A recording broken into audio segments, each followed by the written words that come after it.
é Thiago Maia. Nosso assunto é ele. O Flamengo voltou a reclamar publicamente dos atrasos do Inter no pagamento da compra do volante. O clube carioca emitiu uma nota criticando o fato do Inter comprar o volante Alan Rodrigues, mas ainda não ter quitado as 5 parcelas pela compra do Thiago. O Fla reclama de uma dívida total de 8 milhões de reais. E aí? E além disso, entra junto a atuação dele ontem, né? Os dois assuntos num. Não, mas assim, é uma vergonha pro Esporte Clube Internacional, né? O que essa gestão tá fazendo deixa o Inter, assim, com uma marca que é terrível, né? Que é a marca do mal pagador, do velhaco. É terrível o que a direção faz. É feio. E é feio e traz consequências, tá? E eu vou explicar por quê. Não é simplesmente não pagou o Flamengo, espera agora o Flamengo que espere, porque o Inter também tem para receber. Não, eu vou explicar para vocês. O Inter foi lá na Argentina contratar o Alan Rodrigues, que chegou no dia do jogo e que não tá à disposição do Roger. Sabe por quê? Porque não tem bobo na Argentina. O Inter foi lá querer parcelar a contratação desse jogador. E aí ficou uma semana tentando um parcelamento que óbvio que os caras não iam aceitar. Sabe por quê, Cacau? Porque chega lá a notícia, tu vê, né? Agora com esse advento da internet, a internet chegou pra ficar, né? Aí a globalização chegou aí, né? Os caras estão lá, estão acessando lá, o Inter não paga aqui, os caras, como é que nós vamos parcelar pro Inter? Não tem parcelamento. E aí o reflexo disso aqui é a dificuldade para contratar. Aí o Inter demorou 2 meses para contratar um segundo volante porque queria parcelar, mas não dá. A imagem do clube tá queimada. Não tem como achar bonito isso aqui. Tem o lado de que tem clubes que devem o Inter. No final de semana tava jogando aqui contra o Vasco, jogando aqui em Porto Alegre contra o Inter, e o David, que a favor é um gatinho, mas contra é um leão, que jogou a melhor partida da vida dele. Também o Vasco não pagou o Inter, tinha que ter pagado. Isso é verdade também. E isso é um problema sério do futebol.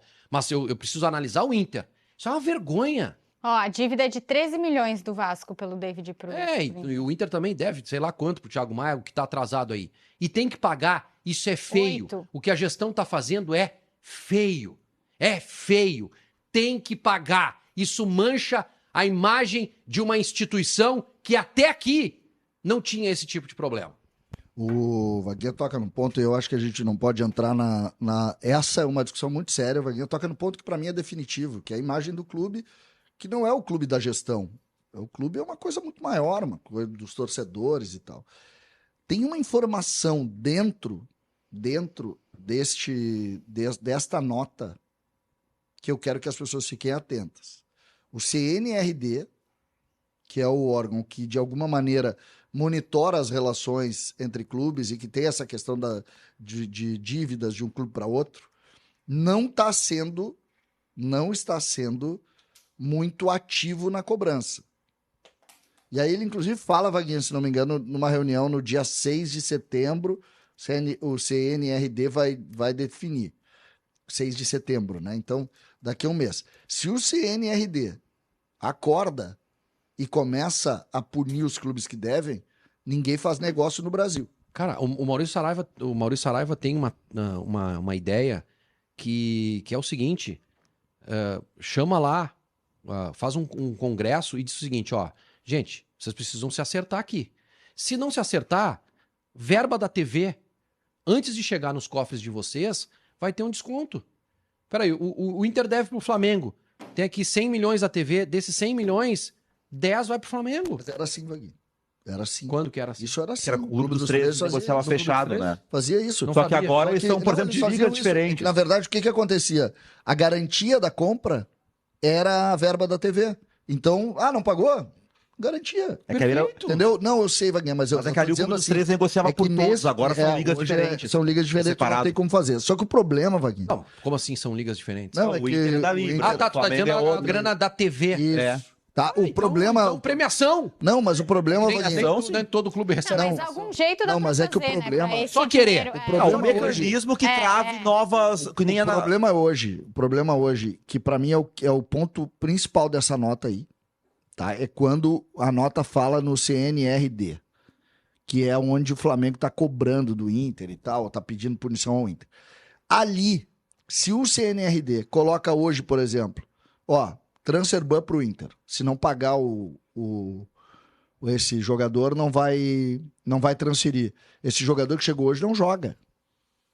Não pode ser inscrito, né? Não pode ser inscrito. Então, este é o ponto. Este é o ponto. E aí, isso serve para todos os clubes. O dia que fizer isso uma vez, termina essa gandaia. Tem um rigor, tem que ter um rigor. Eu acho que o CNRD, de alguma maneira, está passando pano nessas coisas, tá? Porque são muitos clubes que estão nessa situação. A maioria delas. Eu queria entender, por exemplo, o Grêmio tem 2 processos lá. 2 processos de cobrança lá. Um foi parcelado, tá? Um foi parcelado, o outro ainda não.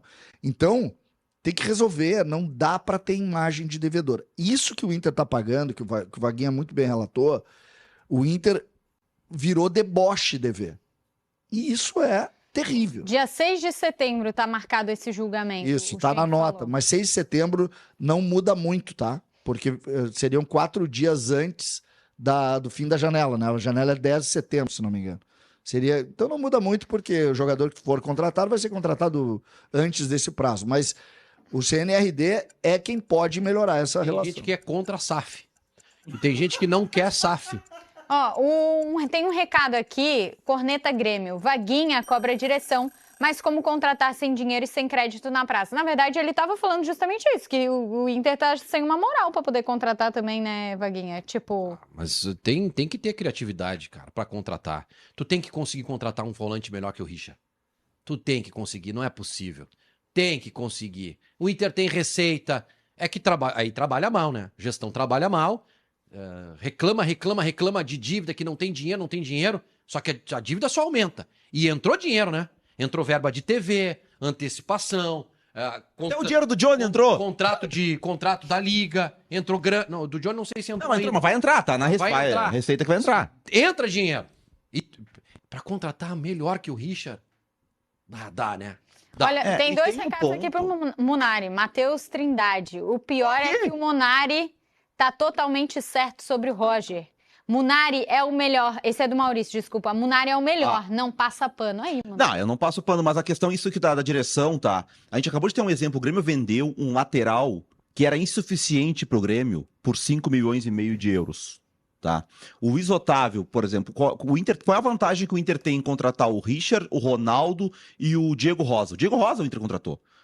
Esses caras, se for juntar o salário desses 3 aí, Romero, é 1 milhão de reais. Romero, Diego Rosa, qual é o outro? O Ronaldo e Richard. Não, só pegar os volantes. Ronaldo e Richard. Eu até tiro o Romero, os volantes. Richard, Ronaldo e Diego Rosa. Deixa eu chutar. Esses caras aqui. não vão te entregar. Deixa 1 milhão eu por mês. Aqui. No mínimo 1 milhão. Aí o Diego, nenhum deles dá o retorno técnico. O Luiz Otávio, se ele não der o retorno técnico, só o fato dele ter minutos em Libertadores, em Brasileiro, daqui a pouco tu vende ele por 3, 4 milhões de euros. Esse negócio é tão curioso, né? O Grêmio vive uma situação de categoria de base menor. Hoje eu fiz uma coluna em GZH sobre os gols do Everaldo, né? Tuas colunas estão com audiência? Hoje não. A coluna hoje era a vitória do Fluminense foi ruim pro Grêmio. O Fluminense vai chegar imotivado. A gente já vai falar nesse ponto. Vamos puxar esse ponto aqui. Mas eu só queria sobre o Everaldo. O Everaldo é formado nas categorias de base do Grêmio. E aí depois eu fiz um vídeo no YouTube, tá no meu canal do YouTube, sobre um time do Grêmio, de jogadores da base que de alguma maneira foram vendidos nos últimos 5 anos. 5 anos. Olha isso. Foram vendidos ou ainda não foram vendidos. Eu não boto aí a escalação. Vaguinha, o que tu acha do seguinte time, tá?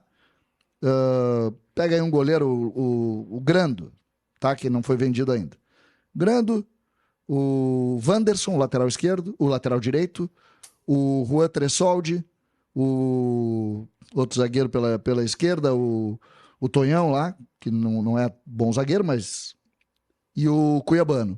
Aí o meio-campo, tu tem o Kaique, que tá jogando nos Estados Unidos, foi vendido esse ano. Tu tem o Bitelo, foi vendido há 2 anos e meio atrás. E os meias, tu tem o Alisson, o Riquelme, o Gustavinho. Tu tem já vendido depois de 2020 o PP, o Cebolinha. Gente, ou a gente aprende, porque esses jogadores foram vendidos por bom dinheiro para pagar jogador caro que não deu resultado.